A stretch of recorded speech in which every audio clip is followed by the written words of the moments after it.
Let's see how many hours you do that with your niece. Well, Tamara's the almost Swiss, and He is the full Switzer now. my starting in skateboarding happened because I was in a little tiny town, and I loved snowboarding, and I didn't want to take the bus to school. And longboarding was kind of the obvious thing to be able to get around and have some fun instead of being on my bike. I never owned a bicycle, and then in 2010 a friend from Switzerland introduced me to longboarding, and then my life went pretty much downhill from there on. I don't even know if you decided to stop racing. Not really. Things in a weird way fell into place also, with slowly fading away from the whole racing scene, and then me flying out, eventually organizing another longer trip so we could meet up again, and it was a bit tiring as well after a while. Then I come for winter, have a great time. 90 days are up, gotta go.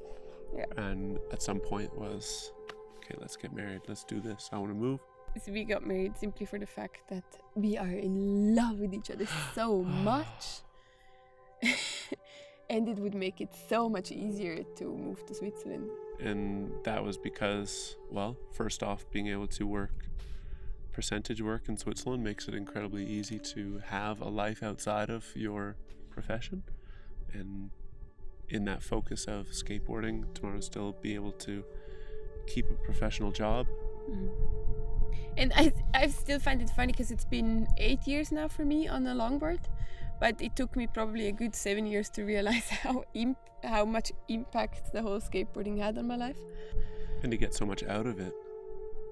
Yeah, and the feeling over all these years is ridiculous how much it's been really more it gives back. The learning new cultures, learning new ways of living, and slowly I started showing more interest in what people actually did besides downhill longboarding. And that's always what intrigued me more, because it's such a wild bunch of people who actually do the sport. And for a period, that was people's goal, to not have something outside. Yeah. That their entire life was focused on the sport, that's it, done. And it's not sustainable.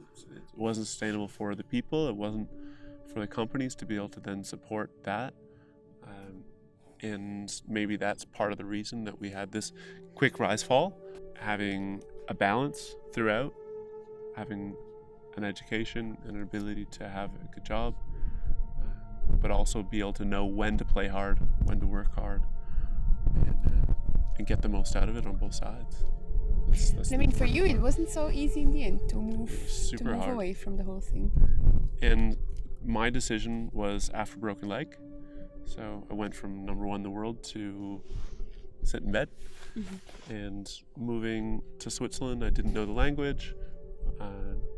I didn't know anyone other than Tamara and a few people that I'd picked up in travels there. I kept trying to introduce you to my friends, but he kept forgetting who they were. I'm here now, and it's time to learn the language, and it's time to get a job here and start moving on. And through that phase, that was winter basically, and into the next year, talking to sponsors, okay, what's next budget for next year, what are we going to do? And then you just start seeing the whole house crumble away.